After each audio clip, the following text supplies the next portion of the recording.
ሰላም እግዚአብሔር ምስኹም ይኹን። ክብራት ኣሕዋተይ ኩልኹም ናይ ቶሚ ዩቱብ ተኸታተልቲ ከመይ ኢኹም? ኣነ ሰላም እግዚአብሔር ይመስገን ጽቡቕ ኣለኹ። እምበኣር ኣነ ብሳኹም ዘለኹ ኣዜብ ሳባዊት ዩቱብ እየ። እንኳዕ ኣብዛሕኩም መጀመርታ ንልደታ ድንግል ማርያም እንኳዕ ኣብዛሕኩም እንኳዕ ኣብዛሕና ብጣዕሚ ደስ ዝብል ናይ ኣደና ድንግል ልደት ማለት ናትና ልደት ማለት እዩ። ስለዚ እንኳዕ ኣብዛሕኩም እንኳዕ ኣብዛሕና ብጣዕሚ ደስ ዝብል እስቲ ናይ ዝወርሓት እዚ ከዓ ጽቡቕ ሰላም ፍቕሪ ዝወርደሉ ይኹን። እሕና እውን ስደት ነሕፂሩ ከምዚ ንዓመት ከዓ ሰላም ናብቲ ሃገርና እትወና ፈጣሪ ብሓቂ ድንግል ማርያም ባዕላ በማለድነታ ተራድእነታ ብኩሉ ብሰላም ዓድና ተብቃዕና ኣብቲ ቅዱስ ቤተ ክርስቲያና ክንውዕል ንዓመታ ከዓ ትርድአና ማምላኸይ ኣሜን። ከመይ ቀኒኹም? እምበኣርከስ ኣነ ዘምፀአኒ ናብዚ ዩቱብ ናይ ቶምዬ ይቅርታ ብጣዕሚ እየ ደንጌ የርደአኒ እዩ ግን ምስቱ ስራሕ ገለ ቢዚ ምዃነይ ገለገለ ኣይረከብኩን። ቪድዮ ክሰርሕ ክንደይ መዓልቲ ደልየ ግን ንባዕለይ ከማን 13 መዓልቲ 14 መዓልቲ ጠፍየ የለኹ ናብቲ ዩቱብ ጠፍየ ቀኒየ ሕጂ ንእሽተን ተስተኻኺለይ ከዓ ንመለስ ኢለ ኣለኹ እሞ እንኳዕ ደስ በለካ ቶምዬ ዩቱብካ ተቐቢሉ እኳ እዩ ደንጌ የርደአኒ ካብ ሕንቸገር የብሉ ምስ ልደታ ማርያም ይኾነልካ ደስ ኢሉኒ ማለት እዩ። ከምታ ኣነ ደስ በለኒ ደስ ኢልኩም ክኸውን ተስፋ እገብር። መቸም ዩቱብ ዘይፈልጥ የለን ብጣዕሚ እዩ ዘድክም ብጣዕሚ ዩቱብ ማለት ኣነ ኣብ ዝበፂሐ እምበር ንምንታይ ክፈትዮ በለን ዝብለሉ መዓልቲ እኒሆ ግን ከዓ የሕጉሰካ ኣብ ዓዲ ክንሰርሐሉ ጽቡቕ ነገራት ስለንደሊ ማለት እዩ። እንኳዕ ደስ በለካ ቶምዬ ማዕረይ ኩልኹም ከዓነይ ንቶሚ ላይክ ሸር ሳብስክራይብ እናገበርኩም ኣተባብዑለይ ብኮመንት እውን ሓናፂ ርእይትኩም እናሃብኩም ኣጅኹም በሉና ክብራት ኣሕዋተይ። ስለዚ ቀፂለ ደሞ ንእሽተን መንፈሳዊ ግጥምና ንእሽተን መዝሙር ብዝኸኣልክዎ መጠን ክሞክር እየ። ሓቢርኩም እስከ መጨረሻ ምሳይ ጽንሑ ማለት እዩ። እሺ እምበኣር ንእሽተን ግጥመላህኒ ልደትኪ ልደትና እዩ ኣብ ሓሳብ ኣምላኽ ቅድም ዝነበርኪ መሕደሪቱ ክትኾኒ ብልቡ ሓረየኪ ብሉይ ኪዳን ትንቢት እንተነገረልኺ ተስፋ ኣዳሚኺ ህይወት በለኪ ተስፋ ኣዳሚኺ ህይወት በለኪ ካብ ቅዱሳን ስድራ ዝተወለድኽልና ካብ ወገን ካህን ኣሮን ዝተውሃብክና እግዚአብሔር በቃሉ ልይኹልና ብድንግል ብረቂቕ ጥበብ ተወሊዱልና ብድንግል ብረቂቕ ጥበብ ተወለድልና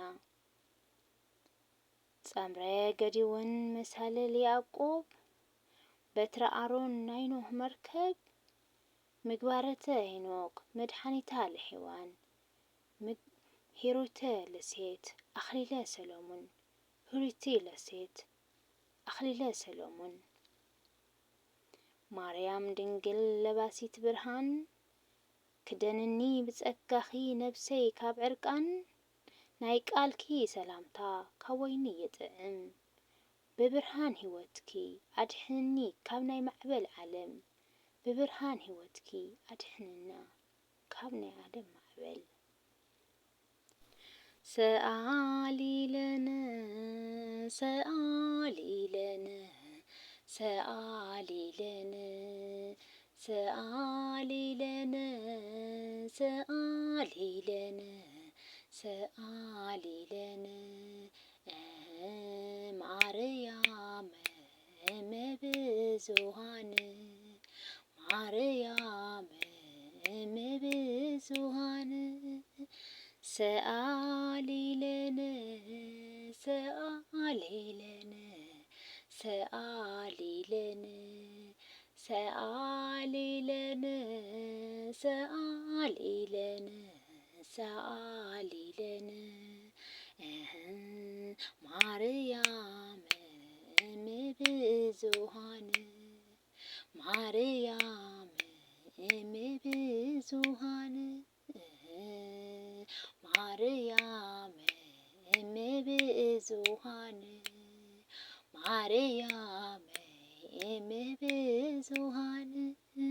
سآلي لنا سآلي لنا سآلي لنا سآلي لنا سآلي لنا سآلي لنا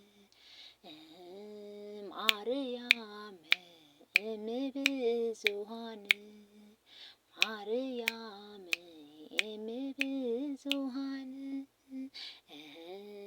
ማርያም እምብዙኃን ማርያም እምብዙኃን አሜን። ስለ መዝሙሩ በዓል ቤት ዝኾነ እግዚአብሔር ይኽበር ይመስገን።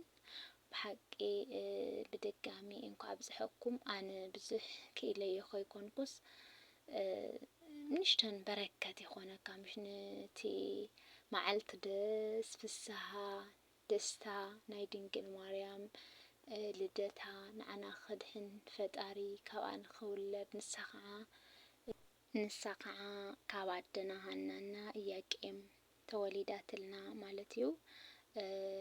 ብእውነት ብዙሕ ከርተት ብዙሕ መከራ እያርያ ኣደዋ ሃና እውን ክንደይ ክቐትልዋ ኣብ ከብዳ ዘሎ ተኣዩ የድሕነለው ድሓር ከም ዝተወለደ እንታይ ክደግም እዩ እንታይ ክደግም እዩ ኣብ ከብዳ ከሎ ክንደይ ሞታት እናድሓነስ ተቢሉ ንኽትቅተል እግዚአብሔር ከዓ ኣሕሊፉ ስለኽባ ዘይደለየ ንዕኡ ክትወልድ ከቕምጣ ስለ ዝደለየ ንዕኡ ንዓና ንኸድሕን ብኣዳም ዝወደቆ ውድቀት ንዓና ንኸተስእ ካብኣ ክውለድ ስለ ዝደለየ ክትቅተል ወይ ኣደና ሓድና ወይ ሓደ ነገር ክትኮን ስለ ዘይደለየ እግዚአብሔር ከዓ መልኣኽ ልኢኹ ናብ ደብረ ሊባኖስ ዝበሃል ወፂኣ ከም ትውለድ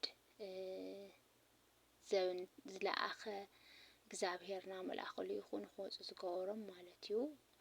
ስለዚ ኩሉ ፈተነታት መከራታት ምሳና ዘሎ ንኣዳም ዘውደቐ ርኩስ መንፈስ ብኢዱን ብእግሩን ይእሰረልና ነውን ከይቐርብ ኣምላኽና ከምዚ ኢላ ተወለደት ኣደና ከዓ ልዕሊ ኩሉ ድሓር ከዓ እንድሒራ ንኣቦና ንፈጣሪና ነቲ ልዑል ፈጣሪና ወሊዳ ንዓና ንኣዳም ካብ ውድቀት ንደቂ ኣዳም ካብ ውድቀት ድሒና ብሰላም ንነብር ኣለና ና ስለዚ ኣብዚ ወዲእ ኣለኹ ኣነ ድንግል ማርያም ወላዲተ ኣምላኽ ብድጋሚ ክብሪ ምስጋና ንዓኹን። ሰላም እግዚአብሔር ምስኹም ይኹን።